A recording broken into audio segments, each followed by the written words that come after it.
اللي تيسول كيفاش كنأكتيفيو الميكرو، راه كتمشي حدا، راه كاين واحد الميكرو، واحد الفيديو، واحد الوليد هذا الفيديو.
السلام عليكم. السلام ورحمة الله. عليكم عليكم السلام. السلام. S'il vous plaît, essayez de désactiver les micros d'IRCOM. Essayez de désactiver les micros. S'il vous plaît. Là, certains d'entre vous, ils ont activé les micros. Essayez de désactiver là, pour qu'on commence. D'accord? Merci. Donc, on va, Inch'Allah, commencer le dernier chapitre d'Yanna, à savoir l'impôt sur les revenus, qu'on appelle couramment l'IR. Dans certains ouvrages, vous trouverez toujours qu'on l'appelle l'IJR, l'impôt général sur le revenu. C'est la même chose. Mais au Maroc, depuis l'année 2007, on a changé le nom. Il devient l'impôt sur les revenus, l'IR, et non pas l'IJR. Ça, c'est juste une petite remarque concernant l'appellation de l'impôt. Donc, pourquoi on l'a appelé l'impôt sur les revenus au pluriel? Parce que c'est un impôt global et qui concerne et qui frappe principalement 5 revenus. 5 revenus. Il y a le revenu salariaux, il y a le revenu professionnel, il y a le revenu agricole, les revenus fonciers, il y a les revenus de capitaux mobiliers. Bien sûr, nous, comme j'ai précisé hier, on va, Inch'Allah, traiter la partie de l'IR sur le revenu salariaux, sur les salaires, sur l'impôt payé par les salariés.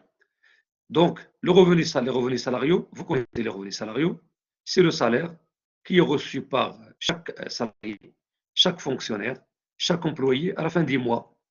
Normalement, le salarié reçoit un salaire net, mais bien sûr, il doit payer au départ un impôt. Ce n'est pas lui, c'est l'entreprise. Parce que déjà, le premier chapitre, lorsqu'on a traité la technique fiscale, on a dit que l'IR sur les salaires, c'est un impôt retenu à la source. Je parle de l'impôt sur les salaires. C'est un impôt retenu à la source. C'est-à-dire, c'est l'entreprise qui fait les calculs à la fin de chaque mois, qui va établir la fiche de paie ou bien le bulletin de paie du salarié. Et sur le bulletin de paie, il fait les calculs. Il mentionne le montant de l'impôt, c'est porté par le salarié. Et qu'est-ce qu'il fait l'entreprise? Il collecte le montant total de l'impôt, de l'IR, pour tous les salariés. Et c'est l'entreprise qui prend la charge de verser cet impôt à l'administration fiscale. Donc l'entreprise, et je le regrette, intermédiaire entre l'administration fiscale et les salariés. Donc, ce n'est pas le salarié qui fait les calculs, ce n'est pas le salarié qui se déplace pour payer, mais c'est son entreprise. Par contre, si vous demandez qui se porte la charge réellement la charge réellement de l'impôt, bien sûr, bien évidemment, c'est le salarié. C'est lui qui supporte le montant de l'impôt. Mais l'impôt sur le salaire est appelé impôt retenu à la source. Ça, c'est le revenu salarial. Le revenu professionnel, parfois, une personne physique, il a un petit commerce. D'accord? Il a une entreprise, une SNC, Société en nom collectif. Il fait donc un bénéfice, un revenu.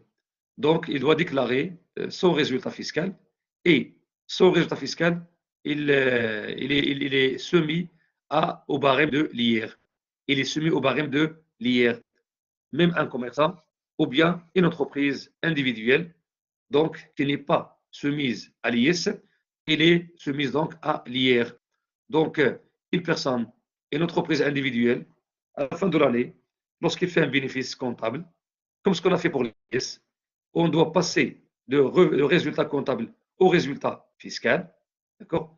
Et au lieu de lui appliquer le barème de l'IS, on va lui appliquer le barème de l'IR. On va essayer de voir après. Quelqu'un qui a un commerce, des boutiques, d'accord? À la fin de l'année, il paye l'IR sur son bénéfice. C'est le deuxième revenu professionnel. Revenu agricole. Si vous avez un terrain agricole et qui vous donne à la fin de l'année une récolte, normalement, il y a un revenu agricole. Et pour le moment, les revenus agricoles, ils sont exonérés jusqu'à ce qu'on atteigne un certain seuil. Déjà, encore le seuil, il est encore élevé, plus de 20 millions de dirhams par année.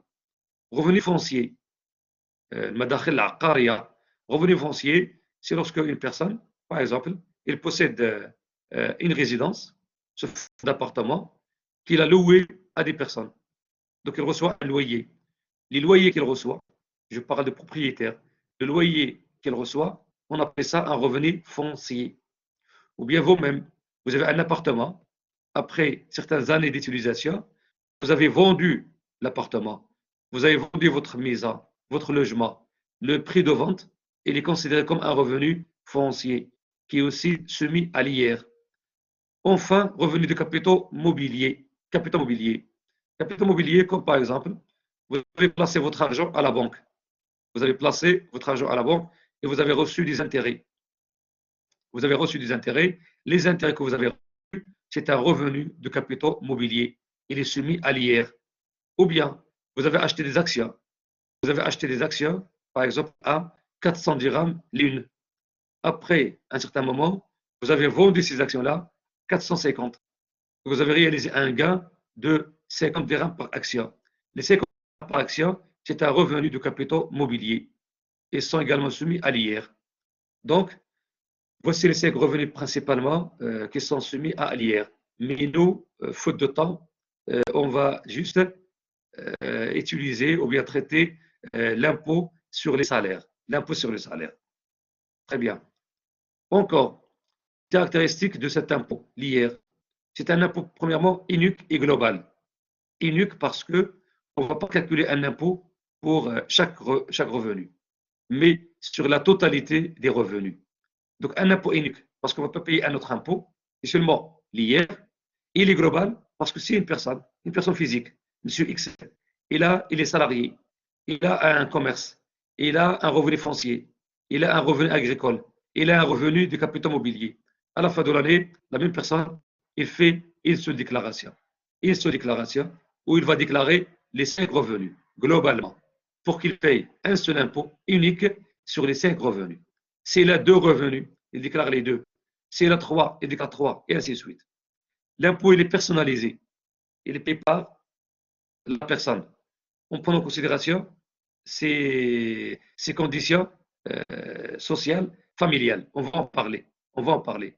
L'impôt, le montant de l'impôt qu'on calcule, on lui déduit les déductions pour les personnes à charge.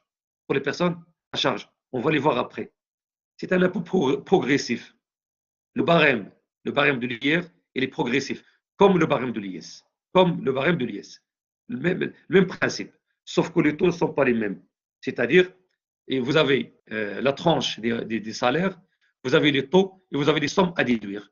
Vous avez les sommes à déduire, comme pour l'IS. Seulement que les montants qui changent. Pour l'IS, on a seulement 3 taux. 10, 20 et 31. Mais pour l'hier, je pense qu'on a plus de 3. C'est combien? C'est taux. On va les voir. Donc, le même principe de calcul. Un salarié qui a un salaire imposable de 15 000 dirhams, sur les 15 000 dirhams, une tranche, elle est exonérée, une tranche est imposable à 10%, et une tranche imposable à 20%, etc. On verra la méthode de calcul par la suite. L'essentiel, ce n'est pas un impôt proportionnel, parce qu'un impôt proportionnel, c'est lorsque je prends la base imposable fois le taux, une seule fois. Alors que pour l'IR, comme pour l'IS, le barème il est progressif. Je prends la base imposable fois le taux moins somme à déduire. L'impôt déclaratif, je viens de dire, une personne qui a 2 revenus ou bien 3 revenus, il doit remplir et déposer une déclaration à la fin de l'année. Il doit déclarer ses revenus. Par contre, si une personne est seulement salariée, la plupart des cas, les personnes elles sont seulement des salariés seulement. Ici, il ne va rien déclarer. Il ne va rien déclarer. Pourquoi? Parce que l'entreprise de ce salarié, elle va lui prélever chaque mois le montant de l'impôt qu'il faut payer à l'État. Donc ici, elle n'a pas besoin de déclarer parce qu'elle a déjà payé. Donc, on parle de déclaration lorsque la personne elle a 2 revenus, 3 revenus et plus. Mais si elle est seulement salariée, dans ce cas-là, à la fin de chaque mois, il y a retenue à la source, on lui prélève l'impôt qu'on va donner à l'État. Le champ d'application, les personnes concernées. Vous avez ça dans le cours que je vous ai envoyé hier. Je ne vais pas m'attarder à ce niveau-là. Il y a les personnes physiques, les groupements de personnes physiques, comme certaines associations, les personnes résidentes, bien sûr, au Maroc, les revenus de source marocaine, les revenus qu'on a réalisés ici au Maroc, ils ne sont pas à l'étranger, comme ce qu'on a dit au niveau du l'IS. Les étapes, c'est le plus important pour moi. Les étapes de détermination de l'IR. Premièrement, je dois calculer le revenu global. Ensuite, détermination du revenu global imposable. Ensuite, détermination de l'IR brut. Et ensuite, détermination de l'IR net. Mais on va voir que les 2 dernières étapes, on peut les calculer en même temps. On peut les calculer en même temps. Je peux déduire au départ, je peux calculer rapidement le montant de l'IR net, sans passer par l'IR brut. Vous allez voir, d'après les applications. Très bien. Tout à l'heure, j'ai dit, on va traiter seulement les revenus salariaux. Voilà. Donc, je commence par les étapes pour calculer l'impôt sur les salaires. Premièrement, détermination du revenu salarial imposable. Le premier élément à calculer, le salaire brut. Maintenant, attention, on doit maîtriser ces notions parce qu'ils sont définis par la loi. Chaque élément, il a sa propre définition. Le salaire brut imposable, le salaire net imposable, le calcul de l'impôt et le paiement de l'impôt. Attention, ici on a parlé du salaire brut parce que ce n'est pas le salaire qu'il va recevoir l'employé. L'employé va recevoir le salaire net. Mais si j'ai dit salaire brut. Ensuite, le salaire brut imposable, le salaire net imposable, ça c'est pour calculer normalement les retenues, pour calculer le montant de l'impôt. Alors que normalement, le salarié, il va recevoir un salaire net. Et après, je vous donne la formule, comment on calcule le salaire net. Le salaire brut, c'est un point très important. Il se compose de quoi? Il se compose du salaire de base, des indemnités, des primes, des avantages. Des indemnités comme l'indemnité de transport, d'accord? Comme l'indemnité de logement. Des primes. Pour les primes, une seule prime est obligatoire, c'est la prime d'ancienneté. Son barème est défini par la loi, l'Aqdamiyya, la prime d'ancienneté. Les autres primes, les indemnités, les avantages ne sont pas imposés par la loi. Elles sont négociées entre le salarié et son entreprise au moment de la signature du contrat. Donc attention, il ne faut pas comprendre que toutes les sociétés marocaines, ils donnent l'indemnité de logement ou bien l'indemnité de transport et autres, pas forcément. Même pour les primes. Certaines entreprises donnent les primes de rendement, qui n'est pas obligatoire. Prime de fin d'année, qui n'est pas obligatoire. Prime de bilan, prime de productivité, prime d'assiduité. Les primes ne sont pas obligatoires. La seule prime obligatoire, c'est la prime d'ancienneté, qui est d'ailleurs définie par la loi. Son barème est défini par la loi, on va le voir. L'essentiel ici, le salaire brut, c'est le salaire de base, plus les indemnités, plus les primes, plus les avantages. Je reviens sur le salaire de base. Le salaire de base, normalement, il y a deux cas. Soit que le salaire de base, il est défini sous forme d'un montant. 8 000 dirhams, 4 000, 6 000, 12 000, 22 000. Ou bien sous forme des heures. Et lorsque on détermine le salaire de base d'un ouvrier, par exemple, sous forme des heures, c'est généralement les heures normales. C'est-à-dire le nombre d'heures qu'elle a travaillé pendant le mois, multiplié par le taux horaire. C'est quoi le taux horaire? C'est le prix de l'heure. C'est le prix de l'heure. Parfois, le salarié, parfois l'ouvrier, il a travaillé pendant le mois des heures supplémentaires. S'il a travaillé des heures supplémentaires, il va bénéficier des majorations. Et dans ce cas-là, son salaire de base sera égal les heures normales plus les heures supplémentaires. Les heures normales plus les heures supplémentaires. Donc, dans ce cas-là, on doit calculer les heures supplémentaires et on va voir. Et on verra normalement comment calculer ces heures et comment calculer cette majoration. Très bien. Le salaire brut, ça sous forme de formule. C'est le salaire de base plus les indemnités, plus les primes, plus avantages en argent ou bien en nature. On a dit que les indemnités, comme indemnité de transport, comme indemnité de caisse, la caisse pour les comptables, comme indemnité pour les enfants, comme indemnité de mariage, comme indemnité de décès, ce sont des avantages donnés ce sont des indemnités données par l'entreprise. Plus les primes, j'ai parlé des primes, plus avantages en argent ou bien en nature. Avantages en argent, comme par exemple, on peut donner une somme d'argent à un salarié sous forme de quoi? Frais de scolarité pour les enfants, au moment de la rentrée scolaire. D'accord? Les frais de communication, les frais de l'eau et d'électricité, sous forme d'argent. Ou bien en nature, l'entreprise, elle possède une résidence, comme le cas de l'OCP au Maroc, le cas de l'OCP, vous connaissez l'OCP, elle possède une résidence à Belanzan, sous forme d'appartement, qu'il donne à ses cadres supérieurs, gratuitement. Gratuitement. Il ne paie rien. Pendant les années où il travaille au sein de l'OCP, il ne paye pas de loyer. Donc ça, c'est un avantage en nature. Autre avantage en nature, l'entreprise peut donner une voiture de service à un employé, à un responsable. Il l'utilise pour les besoins de la société, mais le salarié, il garde la voiture pendant le week-end, pendant samedi et dimanche, pour ses besoins personnels. La voiture devient un avantage en nature. Donc ces avantages-là, on va les estimer et on les ajoute dans le salaire brut. On va les estimer et on les ajoute dans le salaire brut. Par exemple, si l'entreprise vous donne un appartement gratuitement, on va estimer la valeur locative. On va estimer le loyer sur le marché et on l'ajoute dans votre salaire brut. Si vous avez une voiture donnée par l'entreprise et que vous utilisez pour vos besoins personnels, on va calculer l'amortissement de la voiture et on l'ajoute dans le salaire brut. Pourquoi on l'ajoute? Parce que le fisc, il veut gonfler votre salaire brut pour que votre salaire net imposable soit élevé, pour que vous payiez plus d'impôts. Pour que vous payiez plus d'impôts. Salaire de base. Salaire de base, égal, voilà, tout à l'heure j'ai dit, c'est les heures normales plus heures supplémentaires. Heures normales plus heures supplémentaires. HN, heure normale, à quoi est égal? Égal nombre d'heures normales, par exemple 200 heures, 300 heures, multiplié par le taux horaire. Le taux horaire, c'est le prix de l'heure. C'est le prix pour l'heure.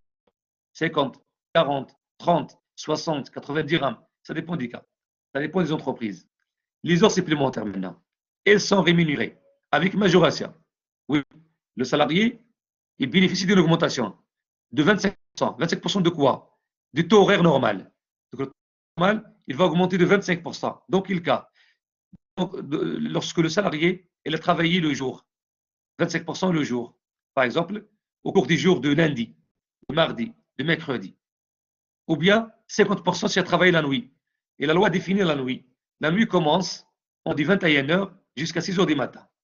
De 21h jusqu'à 6h du matin. Donc si elle a travaillé le lundi de 22h à 3h du matin, il va bénéficier d'une augmentation de 50%. Si elle a travaillé des heures supplémentaires de 23h à 4h du matin, le mardi, ou bien mercredi, ou bien jeudi, ou bien vendredi, et le taux horaire augmente de 50%. Cette majoration, portée à 50% le jour, c'est-à-dire 25 devient 50 et 50 devient 100.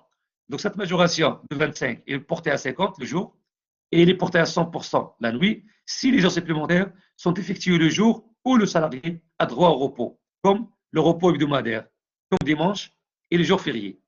Donc, si le salarié il a travaillé 10 heures supplémentaires dimanche de 8h à midi, dimanche de 8h à midi, il aura une augmentation de 50%. Parce qu'il a travaillé au cours dimanche, jour de repos, mais c'est le jour, ce n'est pas la nuit. Il va avoir une augmentation de 50%. Mais s'il a travaillé dimanche de 22h à 3h du matin, dimanche de 22h à 3h du matin, il va bénéficier du 100%, c'est-à-dire le double. C'est le double des taux horaires. Si le taux horaire est de 20 dirhams, il sera payé à 40. Si le taux horaire est de 60 dirhams, il est payé à 120.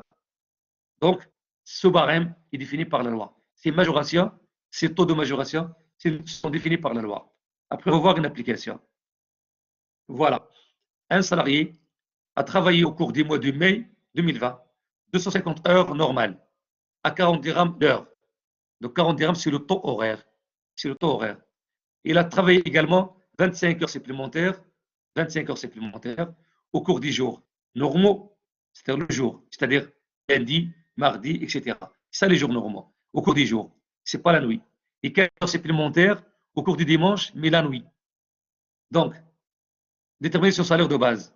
Son salaire de base sera égal 250 heures normales fois 40 dirhams, plus les 25 heures multipliées par 40, multipliées par 1,25, parce que la majoration c'est 25%, les 15 heures, dimanche la nuit, 15 heures fois 40 fois 2. Pourquoi 2? C'est le double, c'est 100%. Voici ce salaire de base. Le salaire de base égale 250 fois 40 plus 25 heures supplémentaires fois 40 fois 1,25. Pourquoi 1,25? Parce que la majoration est de 25%.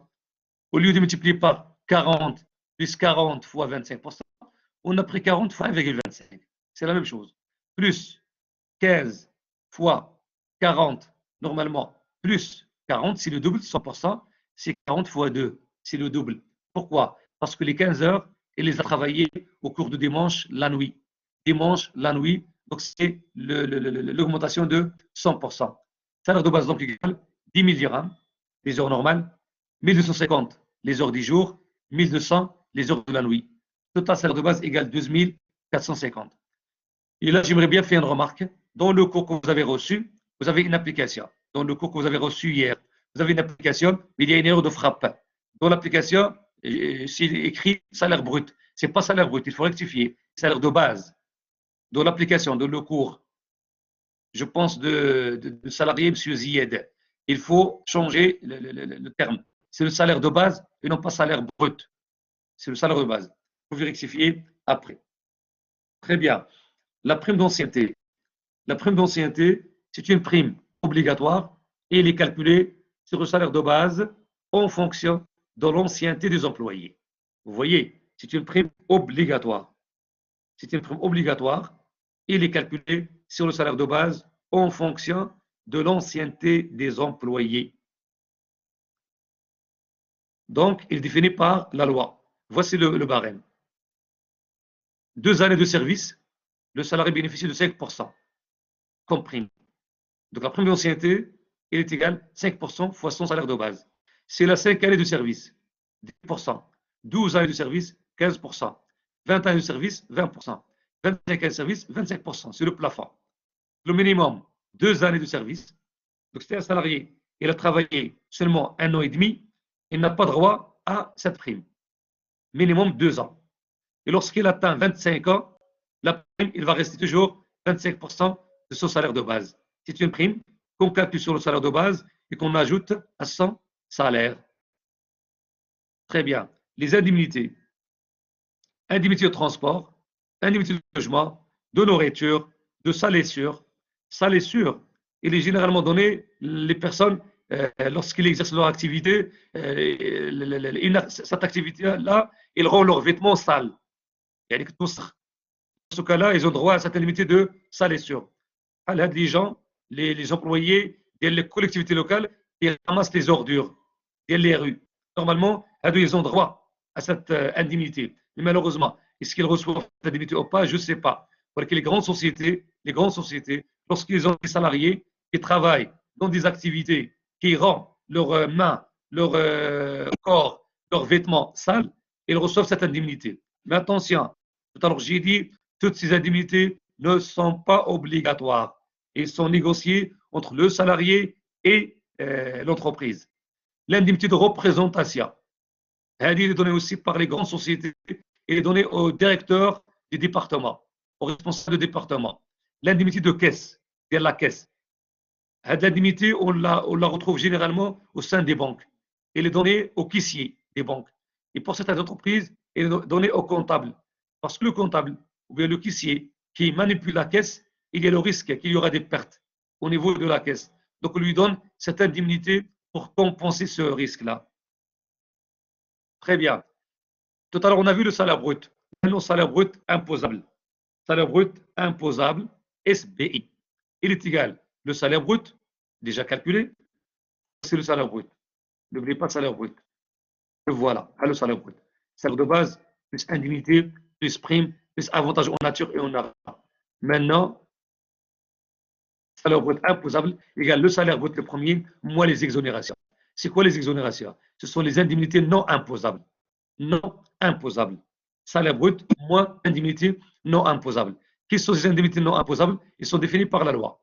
Bien sûr, le salarié, il a intérêt à ce que le montant des indemnités non imposables soit élevé. Pourquoi? Pour que le salaire brut imposable diminue et pour que le salaire net imposable diminue et également l'IR diminue. Mais l'État, la loi a fixé des plafonds. A fixé des plafonds pour les indemnités non imposables. Ça, c'est le point le plus important pour ce chapitre-là. C'est le point le plus important. C'est de savoir quelles sont les indemnités non imposables. Très bien. Premier tiré. Les indemnités journalières de sécurité sociale. Indemnité journalière, par exemple. Comme vous le savez, le salarié du privé, lorsque il est malade, d'accord, par exemple, il a rempli un dossier, il n'a pas travaillé, il reçoit de la CNSS, la Caisse nationale de la sécurité sociale, il reçoit une indemnité journalière de sécurité sociale. Cette indemnité, elle est exonérée. Cette indemnité, elle est exonérée et il n'est pas imposable parce qu'il est justifié. C'est ça le principe du fisc. Une fois l'indemnité, elle est justifiée, donc il est exonéré. Mais s'il n'est pas justifié, il ne sera pas exonéré. Deuxième tiré, deuxième indemnité non imposable, l'indemnité de déplacement accordée sur la base des pièces justificatives pour frais professionnels en cas de déplacement de son domicile vers un lieu de travail autre que le lieu habituel situé en dehors du périmètre urbain. Par exemple, le salarié travaille ici à Casablanca, mais il habite son habitation, son logement, il est à Droit, par exemple, ou bien à Rachid, ou bien à Stade. Donc, il vient, par exemple, pour travailler ici, il reçoit l'indemnité de déplacement. Mais cette indemnité, il va la recevoir sur la base des pièces justificatives, c'est-à-dire qu'il apporte les tickets de transport ou bien les tickets du carburant qu'il a consommé et son entreprise, il lui rembourse des frais sur la base de ces pièces justificatives. Si l'entreprise lui rembourse le montant de ses déplacements sur la base des pièces justificatives, ces frais-là, cette indemnité, elle est exonérée, elle est non imposable. Mais dans d'autres cas, l'entreprise ne paie pas cette indemnité, elle donne d'autres indemnités. On va en parler. Voilà. L'indemnité de transport des domiciles vers le lieu du travail. Ici, pas de justification, ce n'est pas obligatoire. Mais l'entreprise, elle donne une indemnité de transport à son salarié des domiciles vers le lieu de travail, même s'il travaille ici à Casablanca. Il travaille ici à Casablanca, il habite à Aïchoq et il travaille à Al-Ma'arif, par exemple. Il va recevoir l'indemnité, mais cette indemnité, il est plafonnée à 500 dirhams par mois. 500 dirhams par mois. Ça, c'est le plafond de l'État, de la loi. L'entreprise, elle peut lui donner 1000 dirhams, 900, 1200. Mais le montant exonéré, c'est seulement 500 dirhams par mois. Dans quel cas? Dans le périmètre urbain des villes. Lorsqu'on travaille au sein de Casablanca, au sein de Stade, au sein de Marrakech. Donc le salarié, il habite à Casablanca et il travaille à Casablanca. Cette indemnité qu'il va recevoir ne va pas dépasser 500 dirhams. C'est le plafond. Ou bien 750 dirhams par mois, le plafond, lorsque le lieu de travail est situé en dehors des périmètres urbains de la ville. Comme tout à l'heure, j'ai dit. Par exemple, le salarié, il habite Casablanca, mais il travaille à Droit. il travaille à droit, il travaille MDUNA, etc. Dans ce cas-là, l'entreprise lui donne une indemnité parce qu'il travaille en dehors de Casablanca. Mais cette indemnité aussi, elle est plafonnée à 750 dirhams. Parce que l'entreprise, elle peut lui donner 1200, 1400, 1500, mais le plafond exonéré, le plafond d'indemnité non imposable, c'est 750 dirhams. Et vous allez voir, Inch'Allah, lorsqu'on va traiter les applications, comment on applique ces plafonds. L'indemnité kilométrique pour utilisation de voitures personnelles pour les besoins de l'entreprise. Attention ici, pour ne pas avoir de confusion. L'indemnité kilométrique, c'est lorsque le salarié a sa voiture. La voiture appartient au salarié. La voiture appartient au salarié et non pas à l'entreprise. Et le salarié, il va l'utiliser pour les besoins de l'entreprise, pour contacter des clients, pour faire des courses, etc. Dans ce cas-là, l'entreprise lui donne une indemnité mensuelle avec un montant X. La loi a fixé un plafond de combien? 3 dirhams par kilomètre. 3 dirhams par kilomètre sur la base des justificatifs liés au déplacement professionnel, avec des pièces justificatives, la date de déplacement, le lieu de déplacement, le trajet, le kilomètre, objet de déplacement. Donc, si l'entreprise a envoyé, par exemple, un salarié, par exemple, à Tanger pour un déplacement, il a utilisé sa voiture. Il a utilisé sa voiture pour se rendre à Tanger, pour contacter un client. L'entreprise, tout d'abord, va préparer un papier qui explique pourquoi il s'est déplacé à Tanger. Deuxièmement, on doit préciser le nombre de kilomètres, c'est-à-dire 400 kilomètres. L'entreprise lui a donné, par exemple, 2000 dirhams, 3000 dirhams pour ce déplacement. Les 3000 dirhams ne seront pas admis au niveau de l'IR. Seulement 3 dirhams fois 400 kilomètres. 3 dirhams fois 400 kilomètres. C'est quoi 400 kilomètres? C'est le trajet, c'est le nombre de kilomètres de Casablanca à Tanger, par exemple. Donc, le plafond qu'il peut recevoir, 400 fois 3, ça fait 1200. Donc, le montant qu'on va déduire du salaire brut imposable, c'est seulement 1200, et non pas 3000. Donc, il y a donc un plafond. Comme ce qu'on avait traité au niveau de l'IS. Parce qu'on a parlé des charges déductibles et des charges non déductibles. L'indemnité aussi non imposable, comme l'indemnité pour un événement familial, tel que Eid al-Adha, le mariage, naissance. Donc, pendant la fête de Eid al-Adha, le salarié peut recevoir une indemnité de la part de son entreprise, toujours qui n'est pas obligatoire. Il s'est marié, il reçoit une indemnité. En cas de naissance, il vient d'avoir un enfant. En cas de décès, le fait d'un ascendant, comme son père, comme sa mère, ou bien d'un descendant, comme sa fille, ou bien son fils. Dans ce cas-là, cette indemnité, globalement, elle est exonérée, plafonnée à 2500 dirhams par an. C'est souligné. Ce n'est pas par mois, c'est par an. Attention. Parce qu'ici, pour l'indemnité de transport, 500 dirhams, c'est par mois. 750 dirhams, c'est par mois. Attention. Et 3 dirhams, c'est par mois. Par contre, l'indemnité pour les événements sociaux, il est plafonné à 2500 dirhams. Et en plus, il couvre tous les événements survenus au cours d'une même année. Attention, supposons l'entreprise, il lui a versé pendant la même année, il lui a versé 1000 dirhams pour être adha. Il lui a versé 2000 dirhams pour le mariage. D'accord? Et il lui a versé 1000 dirhams pour le décès de son père. Le total à peu près 3500 dirhams. Ou bien 4500 dirhams. Dans ce cas-là, il ne peut pas déduire les 4500 de son salaire. Le plafond, c'est 2500 pour les événements dans leur globalité. Donc 2500, ce n'est pas pour un seul événement, mais pour tous les événements. Si un salarié, pendant l'année, il a bénéficié d'un ensemble d'indemnités, le plafond par année ne doit pas dépasser 2500 dirhams par an. Et il couvre tous les événements survenus au cours d'une même année. Très bien. L'autre indemnité de nourriture, il est plafonné à 2 fois le SMIC. C'est quoi le SMIC? Le salaire minimum interprofessionnel de garantie. C'est le SMIC. C'est 2 fois le SMIC horaire par jour de travail sur la base de 26 jours par mois. Voilà comment il est calculé. Le SMIC par jour, 13,46 dirhams. Aujourd'hui au Maroc. 13,46 dirhams par jour. Multiplié par 2, le double. Multiplié par 26 jours. Là, on a éliminé les dimanches. Le total, ça fait 700 dirhams. 700 dirhams, c'est le plafond de l'indemnité. Et si l'entreprise lui donne une indemnité de 1000 dirhams, on va déduire seulement 700. S'il lui donne 1200, on va déduire 700. S'il lui donne 1500, on va déduire 700. Le plafond, c'est 700 dirhams. L'indemnité de caisse, elle est plafonnée à 190 dirhams par mois. L'entreprise peut lui donner 1000 dirhams. Le montant à déduire, c'est 190 seulement. Un dossier défini par la loi, par une note circulaire. L'indemnité de salisseur. Et l'exonération est plafonnée à 210 par mois. L'indemnité de représentation, elle est donnée seulement au directeur de département, au responsable du département. L'exonération est plafonnée à 10% du salaire de base. 10% du salaire de base. Donc, si un responsable il a un salaire de base qui est égal à 10 000 dirhams, combien le plafond? 10 000 fois 10% égale 1000. Donc, si l'entreprise lui donne 2 000 dirhams, on ne va pas retrancher 2 000 dirhams, seulement 1000. Ici, le plafond, c'est un pourcentage du salaire de base. Pourcentage du salaire de base. L'indemnité non imposable aussi. L'indemnité de voyage à la Mecque. Certaines entreprises, ça existe. Ça existe. Les grandes sociétés, ils peuvent payer les frais de voyage à la Mecque pour le pèlerinage pour certains salariés. Le pèlerinage, il y a le Hajj.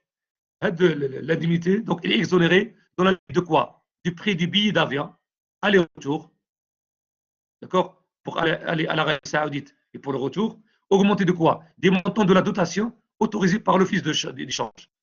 Chaque année, le ministère de l'Araf,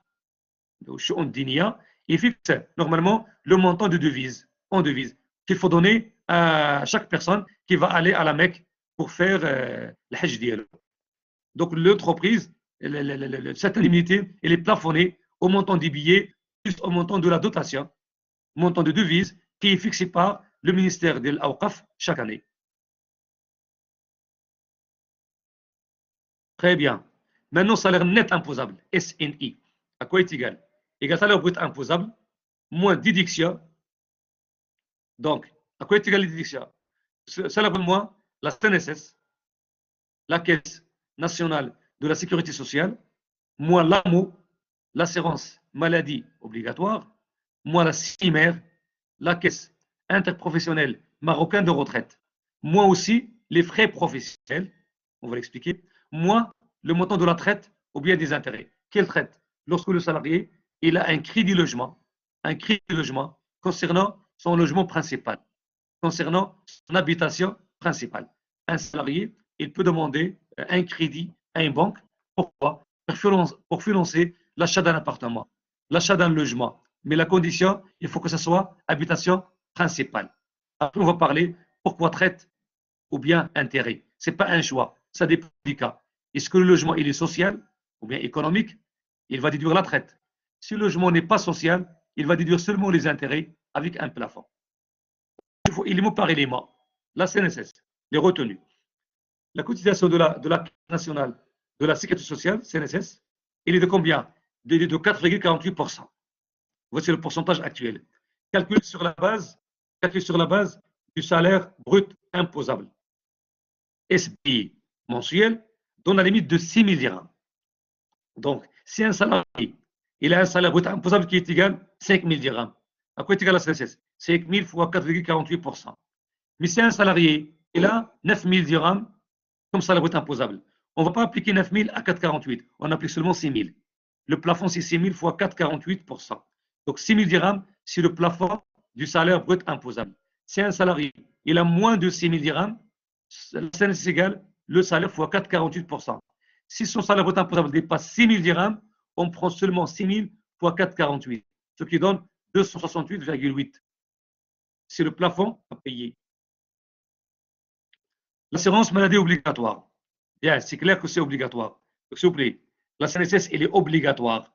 C'est obligatoire la CNSS. Aussi l'AMO, c'est obligatoire. Il s'agit de cotisation obligatoire de 2,26%, calculée sur le salaire brut imposable.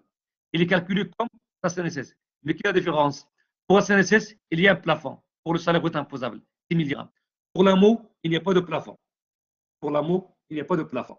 Je prends, quel que soit votre salaire brut imposable, fois 2,26%. Fois 2,6%. Il n'y a pas de plafond. Ici, pour la CNSS, il y a un plafond de 6 000. Mais pour l'AMO, il n'y a pas de plafond. Mais quel est le point commun entre les deux? La CNSS, l'AMO, ils sont calculés sur le salaire brut imposable. Salaire brut imposable. la cotisation à une caisse de retraite, il faut souligner que cette cotisation n'est pas obligatoire. Donc, ce n'est pas comme la CNSS, ce n'est pas comme l'AMO, non. Elle est facultative. Il est calculé sur le salaire brut imposable au taux général de 6%. Donc, s'il vous plaît, les salariés n'ont pas le choix pour la CNSS et pour l'AMO, c'est obligatoire. Il faut le salarié, il paie la CNSS et paie l'AMO.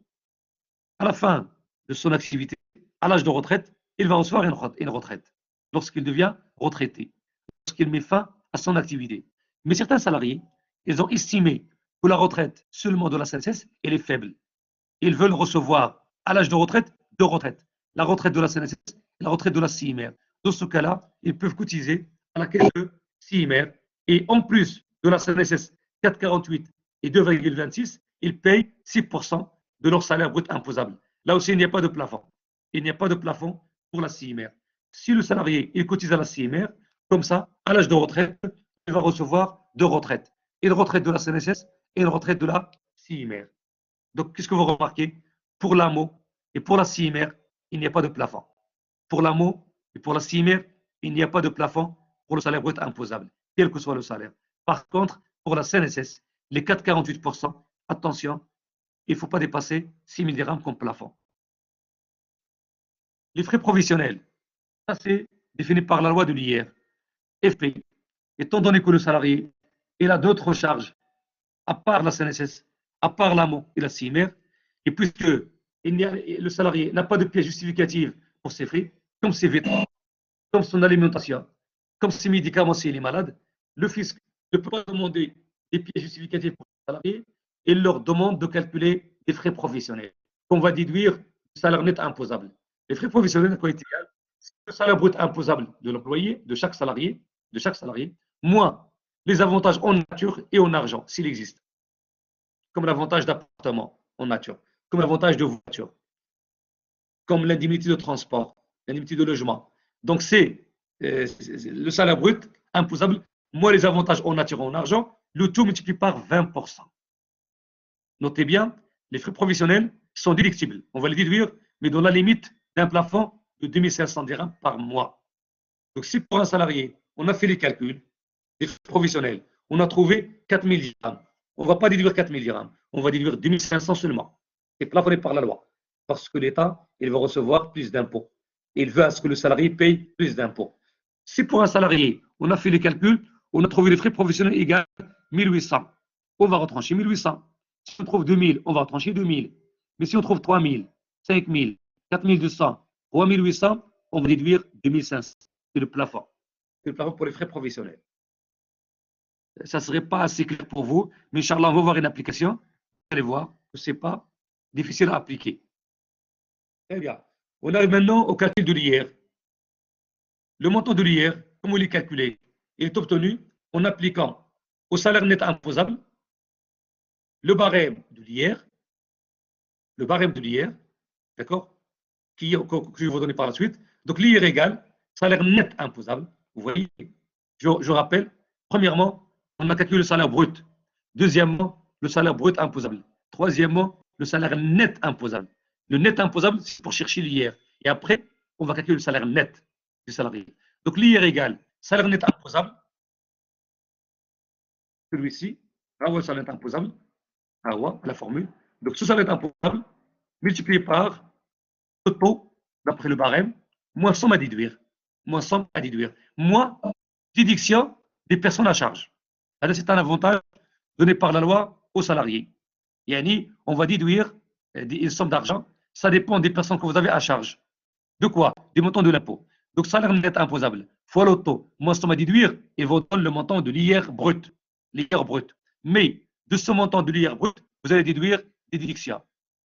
Qui est le montant de ces déductions? Les voilà.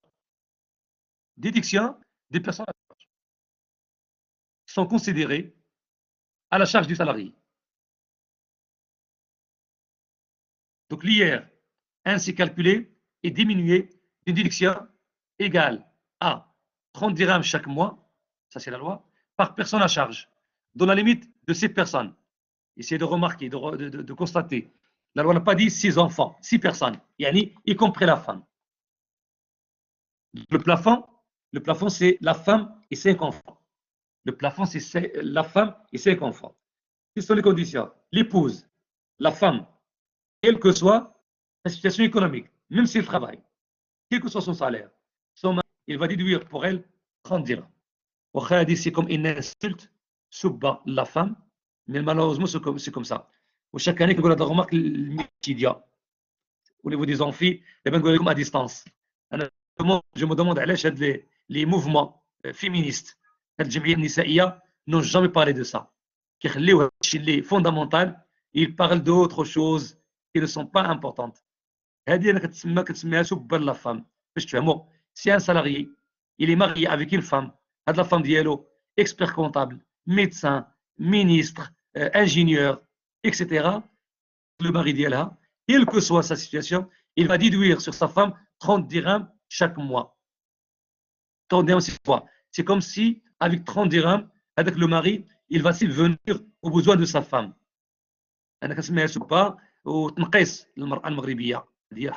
Il faut reconnaître, il faut le dire. Parce que ce n'est pas normal. Je préfère éliminer 30 dirhams, l'éliminer, au lieu de 30 dirhams par mois, y compris la femme. Oui. Déjà pour les enfants, est-ce que 30 dirhams, ça permet de subvenir aux besoins d'un enfant? Pour la femme.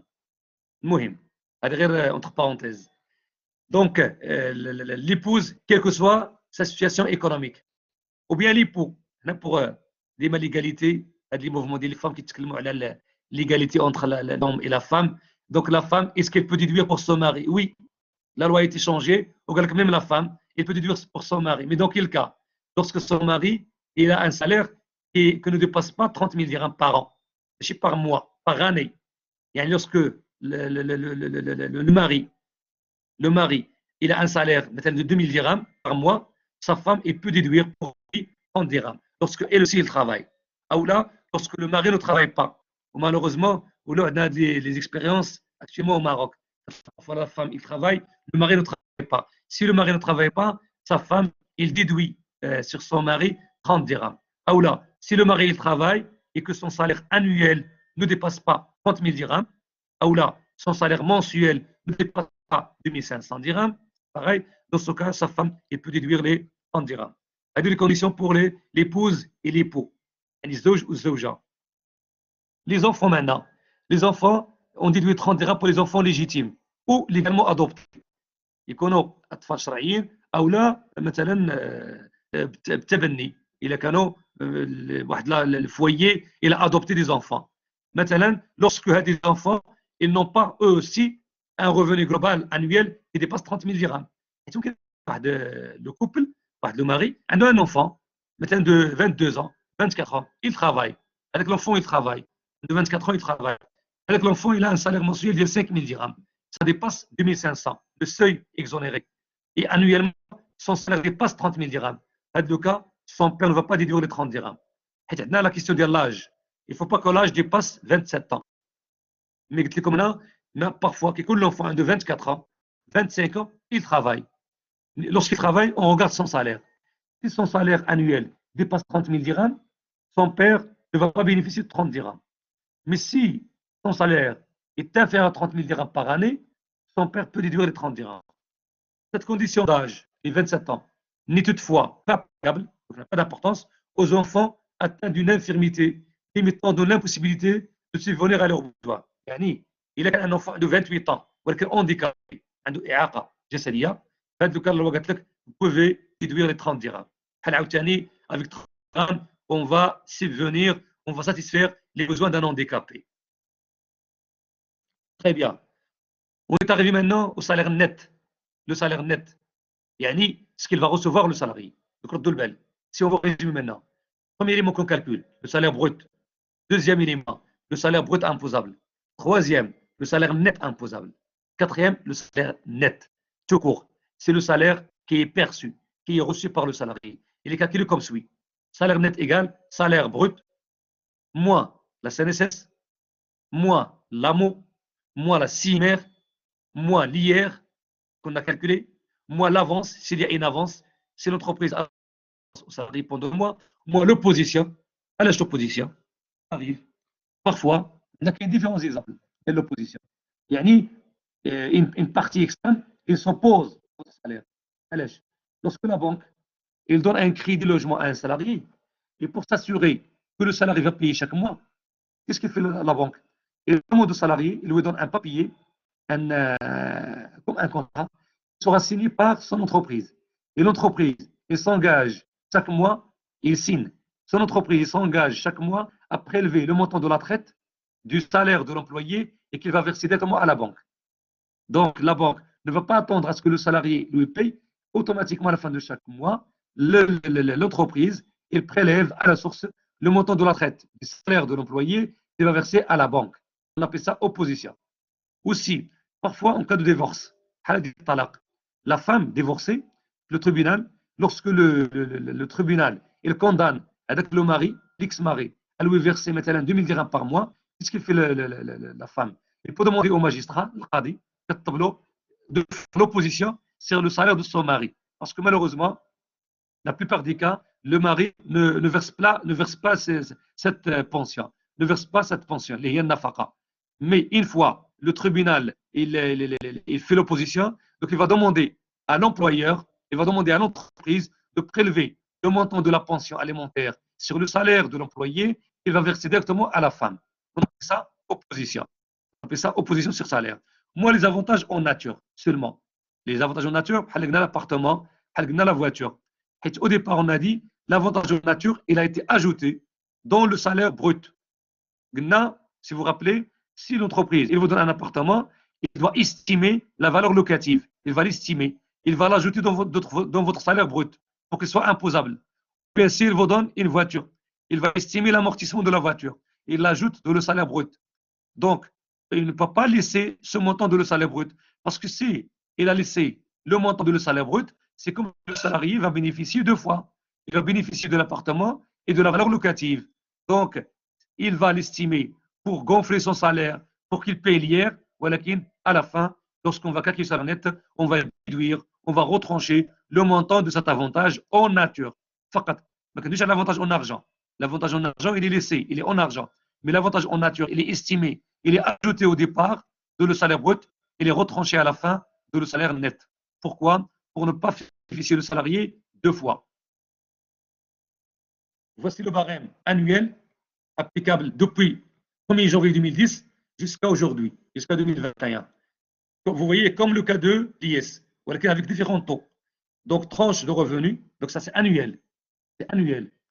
De 0 à 30 000 dirhams l'année, le taux 0%, exonéré. 30 000, 50 000, 10%. 50 000, 60 000, 20%. 60 000, 80 000, 30%. 80 000, 180 000, 34%. Au-delà de 180 000, 38%. Et vous avez la somme à déduire.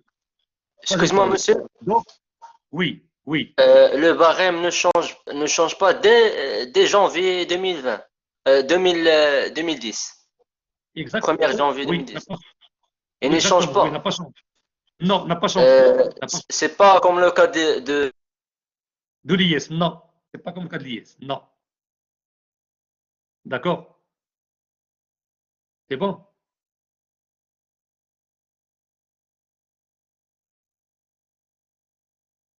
Vous m'entendez? Monsieur? Oui. Monsieur, donc اللي عنده moins de 30 000 ما كيخلصش ليا. Non, ما كيخلصش ليا. باغ اني اي انويل. كل بال. annuel, l'année, barème annuel. Il y a 30 000 par année. Le barème mensuel, le mensuel. Le barème mensuel. Dima, à partir du 1er janvier 2010, c'est le débat. Les Indo entre 0 et 2500 dirhams. Il ne paye rien, exonéré. Les Indo 2500, c'est 4166, 10%. 4166, c'est 5000 dirhams par mois, 20%. 5000, 6666, 30%. 34. Celui qui a un salaire qui dépasse 15 000 dirhams, 38%. Et la somme à déduire. Donc, exemple rapidement, quelqu'un qui a un salaire qui est égal à 9 000 dirhams. Salaire net imposable, 9 000 dirhams. 9 000 dirhams, c'est 34%. À quoi est égal hier? 9 000 fois 34% moins 1433,33. Maintenant, on doit un salaire d'IEL 4800. 4800, c'est 20%. Donc 4800 fois 20% moins 666,67. Quelqu'un a un salaire ديال 17 000 dirhams. À quoi tu gagnes hier? 17 000 fois 38% moins 2033,33. La méthode de calcul ديال l'IS. Les taux qui changent. D'accord? Voilà. Une chose l'application.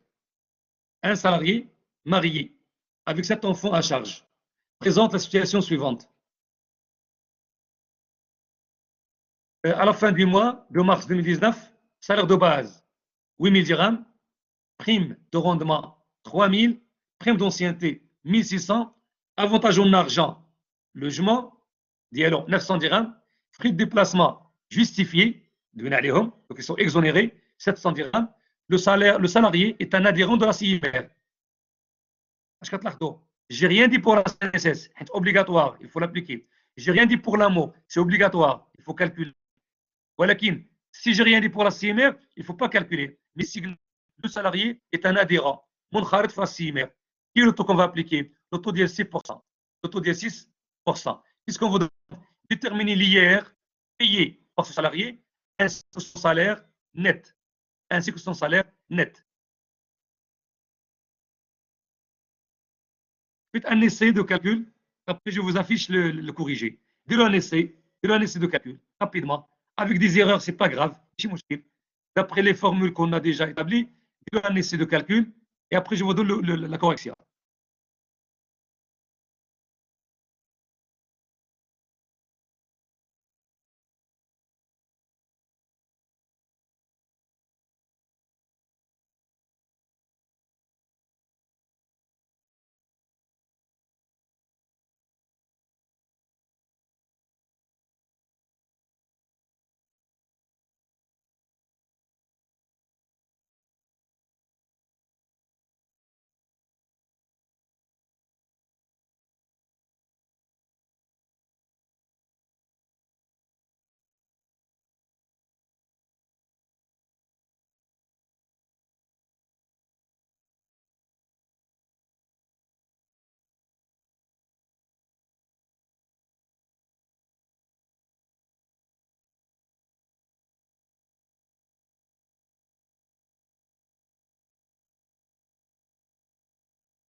Monsieur,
S'il vous plaît, je vous affiche la correction, d'accord?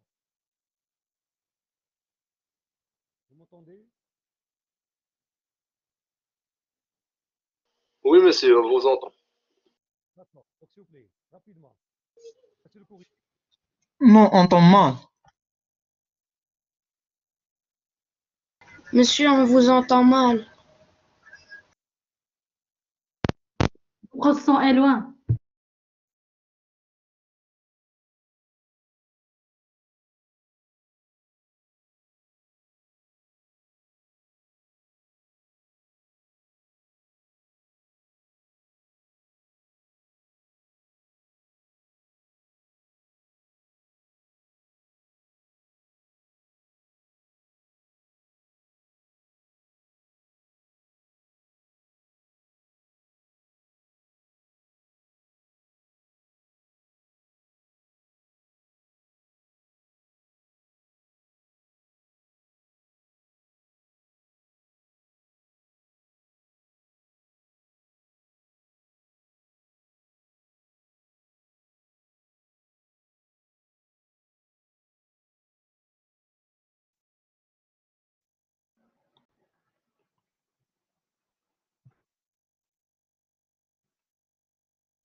Est-ce que vous m'entendez maintenant, s'il vous plaît?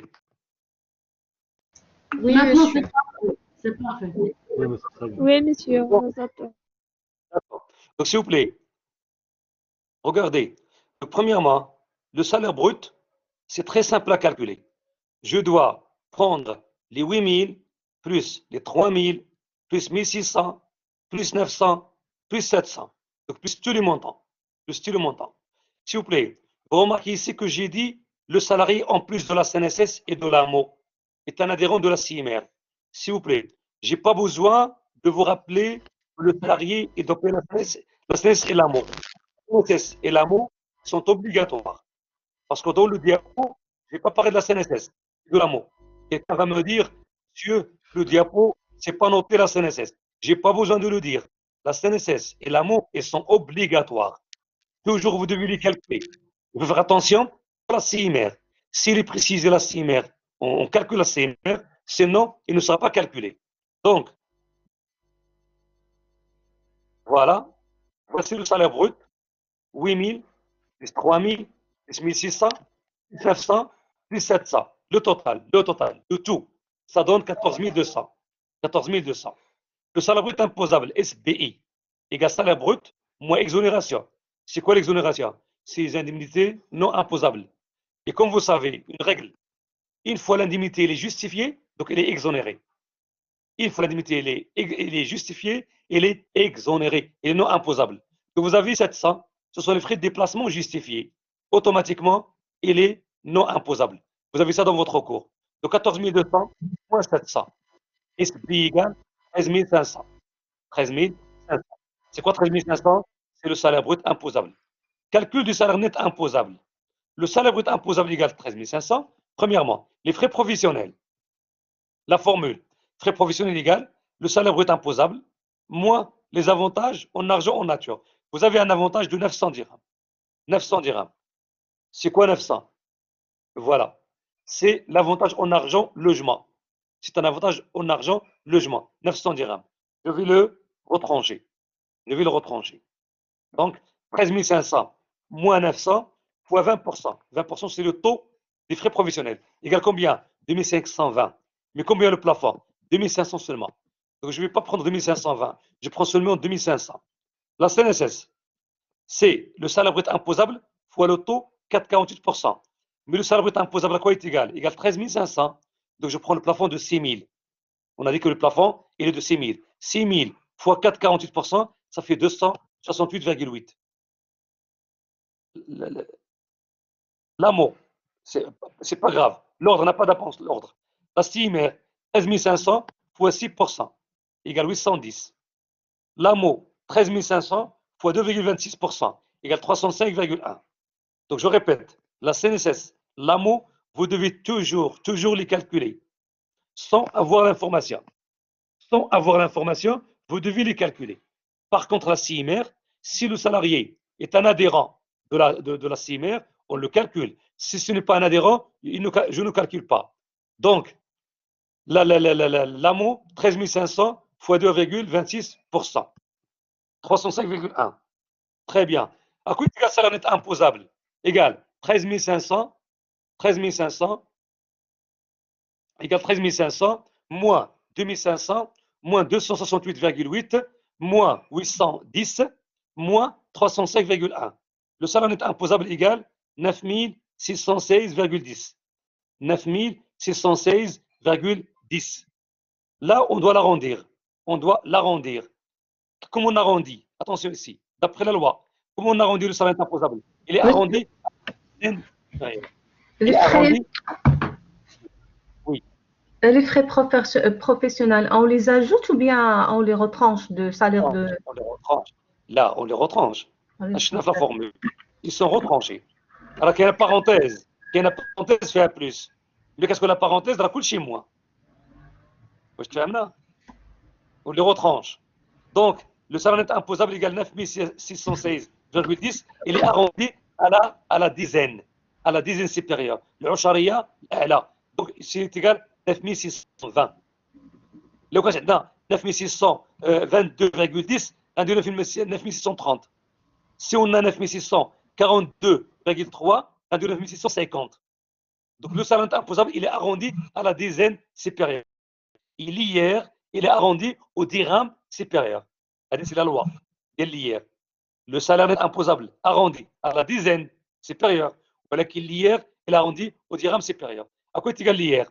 L'IR, c'est 9620 fois le taux, 34%, moins somme à déduire, 1433,33, moins les personnes. Endo, 7 enfants. Le plafond, c'est 6. Avec la femme, 6. C'est moins 30 fois 6. Moins 30 fois 6.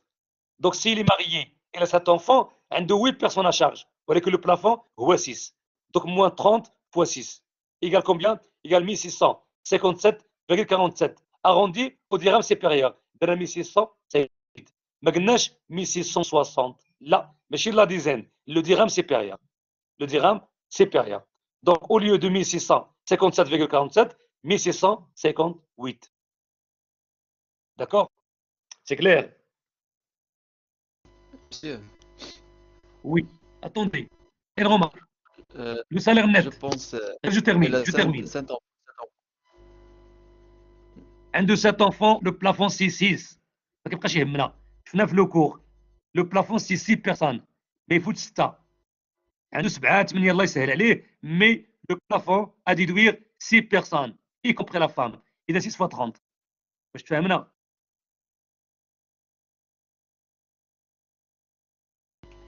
Voilà. Donc s'il vous plaît, le salaire net, à quoi est égal? Abdul Bel, c'est le salaire brut. Le premier, le salaire brut, 14 200. Attention, le salaire brut imposable, 14 200. Le salaire brut, moins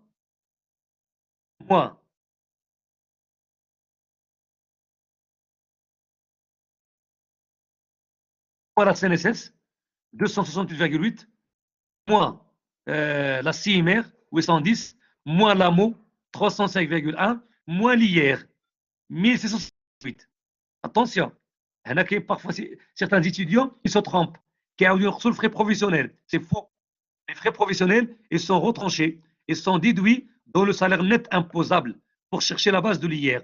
Voilà qu'il faut le salaire net, on retranche la CNSS, l'AMO, la CIMR, l'IR, l'avance s'il existe, l'opposition s'il existe, l'avantage en nature s'il existe. Donc, le salaire net d'ILO, il est de 11 158,10. Et le salaire net n'est pas arrondi. Et le salaire net, il est payé par l'entreprise aux salariés. Qu'est-ce qu'on arrondit? Les éléments de le fisc. Les éléments de le fisc. Le salaire net imposable arrondi à la dizaine supérieure. Il hier arrondi au dirham supérieur. D'accord? On a déjà le cours. Donc on a vu le corriger. Maintenant, s'il vous plaît, chez le dernier point pour les salariés, voit le calcul de l'IR en cas de crédit pour l'acquisition ou la construction d'un logement. Tout à l'heure, j'ai expliqué ça. C'est comme lorsque le salarié il a obtenu un crédit pour acheter un appartement ou bien pour construire un logement. Il peut déduire soit le montant de la traite de l'emprunt, soit seulement les intérêts. Ça dépend de quoi? On va voir. Ces crédits doivent être destinés à l'acquisition ou à la construction d'un logement à usage d'habitation principale. Attention, habitation principale. Et comme chacun SSI sont donc exclus les crédits relatifs à l'acquisition de terrain, l'acquisition ou la construction de quoi? De résidence secondaire.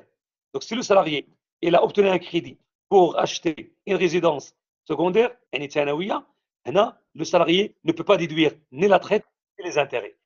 Ici, où est-ce que l'habitation principale? Donc ça forme tout à l'heure. Oui. S'il vous plaît, اسمح لي إلا كان عندنا مثلا un couple كاري un appartement ou ils veulent acheter un appartement تكون ديالهم واش on va la considérer comme usage d'habitation principale. جبت في الاول كاريين في الاول قلتي فوالا واش كاريين ديالهم ولا ماشي ديال البروبريتير فوالا هادو ماشي ديالهم من حقهم يشريو ابارتمون هابيتاسيون برينسيبال. وي يقول هابيتاسيون برينسيبال هي تكون في الكونترا واللورنون سميه ديالهم فهمتيني واللورنون. اما اللوكاتير يتسموا هنا مكتارين سون دي لوكاتير فقط. في كاين مشكل شي واحد عنده ابارتمون ديالو لو تيتر فونسي مسجله بالسميه ديالو، السميه ديال الكوبل ياك، وقالوا غنديروا ان ريزيدونس واحده اخرى في سيدي رحال، اكادير، في مراكش اكسيتيرا. هاد الدوزيام ريزيدونس سيتي ريزيدونس سكوندير، ما كاينش فيها هاد لافونتاج، حيت هادي غير باش الناس داروا ان ريزيدونس سكوندير ماشي برينسيبال. اذا ما كاينش هاد لافونتاج هذا. بور بينيفيسي دو لافونتاج بور ديدوير سوا لا تريت سوا لي زانتيري، خاص يكون لابيتاسيون برينسيبال وكتسكن فيها. علاش؟ باسكو لو جور دان كونترول فيسكال يقلبوا لك يقول لك واش لا كارت ناسيونال ديالك وديال الفام ديالك واش فيها لادريس ديال ديك لابارتمون، ويقول جيب لنا لا فاكتور ديال لو الكتريسيتي باش نتاكدوا بانك انت ساكن فيها اصلا. فهمتيني ولا؟ حيت كان يقول لك انا نمشي ندير ابارتمون باش يعرفوني انا ندير ابارتمون ونكريها وجو بينيفيسي د لافونتاج. لا، يقول لك تكون ابيتاسيون برينسيبال كتسكن فيها انت، ولا بروف غتجيب لنا شهاده السكنه وغتجيب لي ديال الناسيونال ديالك فيها لادريس ديال لابارتمون، وغتجيب لنا لا فاكتور ديال لالي ديالك، لا فاكتور ديال لو الكتريسيتي بان راه الناس يلكونسوم، ولا فاكتور في السمي ديالك انت. سي كلير؟ Oui, monsieur, merci. داكور نكملوا. فوالا دو كا، دو كا هنايا ردوا البال، دو كا سون انفيزاجابل. اشنو اللي كاينه؟ اون كا دو لوجمون سوسيال. لوجمون سوسيال هو اللي كنسميوه حنا لوجمون ايكونوميك، راه هو هذا غير لو فيسك ديال السميه. اون كا دو لوجمون سوسيال، اشنو هو لوجمون سوسيال دي بوين دو في فيسكال؟ ردوا معايا البال دابا دو بوين دو في فيسكال هو لوسكو لا سوبرفيسي المساحه، لا سوبرفيسي كومبريز اونتر 80 متر كاري. على كونديسيون الاولى. لا كونديسيون الثانيه يكون البري داكيزيسيون est inférieur ou égal à 250 000 dirhams. est inférieur ou égal à 250 000 dirhams. 20 مليون. يكون لو مونطون اقل من 20 مليون. Dans ce cas-là, le montant total de la traite est admis en déduction. إذا le montant كله ديال la traite.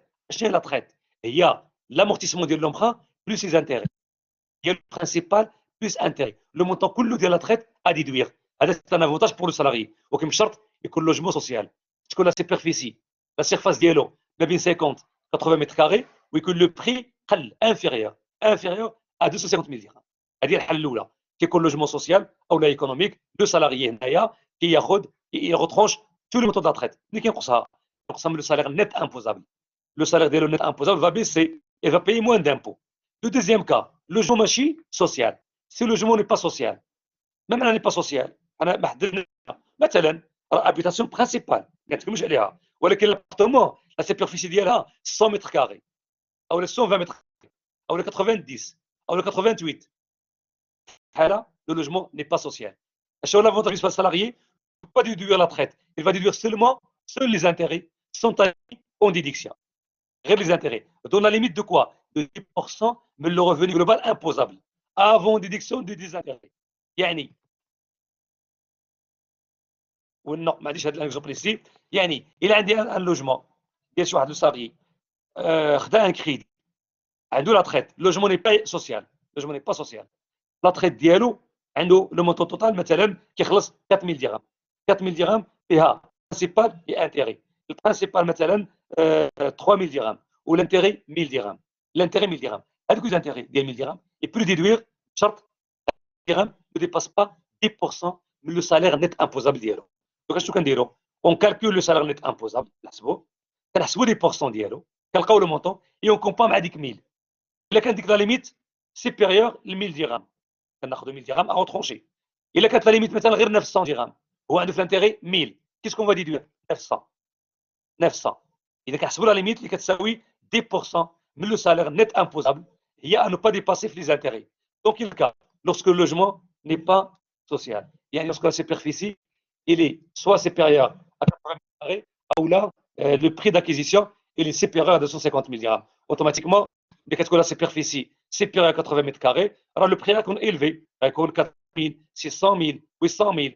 Dans ce cas-là, le salarié il va déduire seulement le montant des intérêts. ولكن هذا le montant d'intérêt ne doit pas dépasser 10% من le revenu global imposable.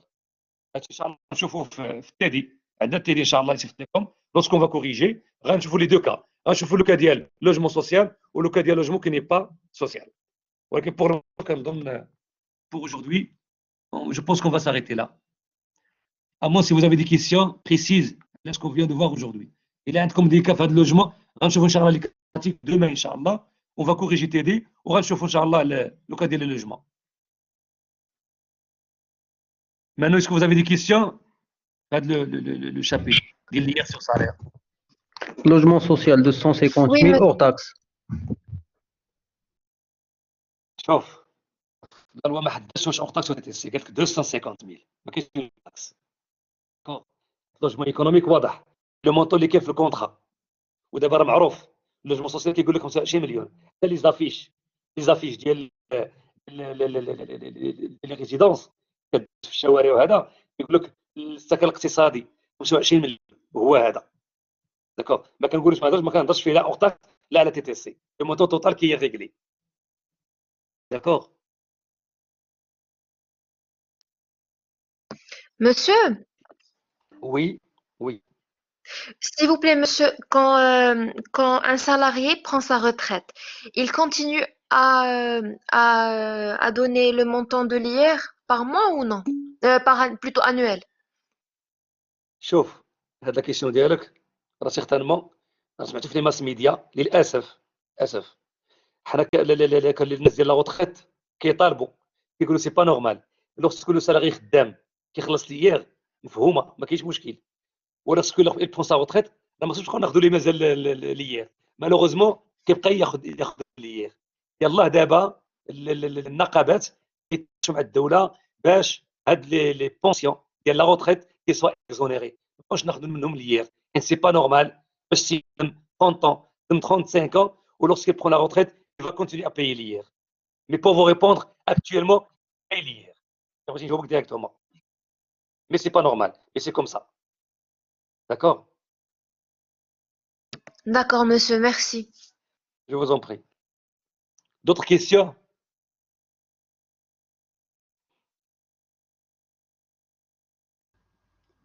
Monsieur, excuse-moi. Oui. C'est c'est hors contexte de cours, mais j'ai besoin de votre email. Mon email, vous l'avez déjà, non? Sauf, vous pouvez parler. Je ne sais pas si le délégué là le mail ou pas. J'ai demandé, j'ai passé un message au groupe WhatsApp et ils m'ont dit non.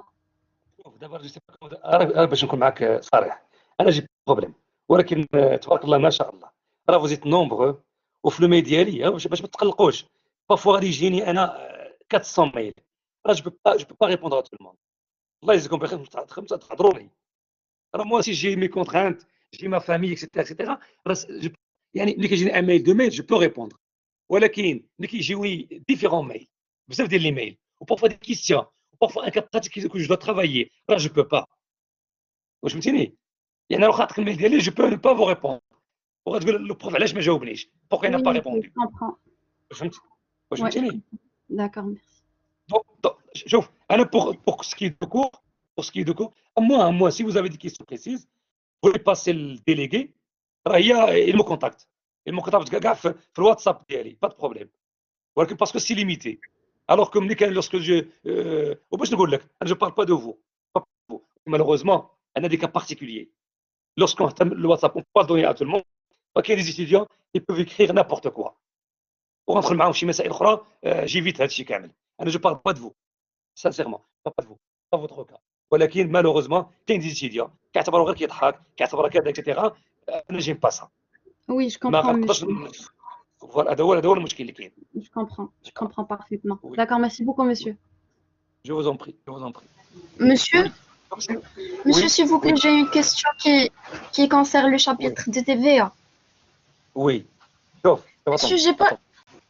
attendez la question ديال TVA قلنا غنخليو ان سيونس غتكون ان شاء الله غالبا لو جودي لا سيونس غتكون غير بور لا ريفيزيون غير بور لي كيستيون seulement les questions vos questions وغنشوفوا غنشوف مع votre délégué est-ce que c'est possible باش تكتبوا لي les questions pour gagner du temps soit vous les posez باش نكونوا organisés pour ne pas perdre de temps تكتبوا لي une liste des questions et je vais prendre les questions je vais les afficher et je vais répondre question par question فهمتيني pour ne pas perdre دابا سيدي دي كيسيون في ليير مرحبا سينو كيسيون ديالك ان شاء الله في لا سيونس غالبا غتكون ديال ان شاء الله اون فالا ريزيرفي لي كيسيون فقط ان شاء الله تعالى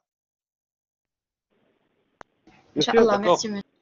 Oui, oui, Est-ce qu'il est oui. possible d'envoyer les corrigés de TD, de l'IS et de TVA? De vous envoyer des. Le courrier de TD, de l'IS et de TVA. Alors, j'ai envoyé déjà. Dans quelle plateforme? Non, avec des PDF, monsieur. Des PDF? Oui. علاش pourquoi PDF? Pourquoi PDF? Parce que prend du temps dans la plateforme. انا je vais pas reconvertir le PDF etc. ما عنديش le temps pour ça. À vous de vous débrouiller. عندكم دابا لو سي بور وورد خدموا فيه etc. Oui. ما يكونش عندي le temps. Vraiment. D'accord. Donc s'il vous plaît, je m'arrête là.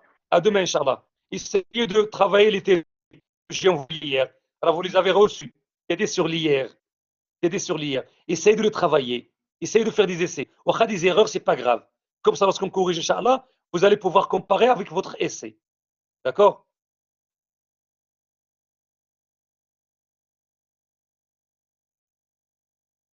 C'est bon. Merci, monsieur. Merci. Donc, je vous en prie. Donc, au revoir à demain, Inch'Allah. Demain, on corrige des TD. Merci. Je vous en prie.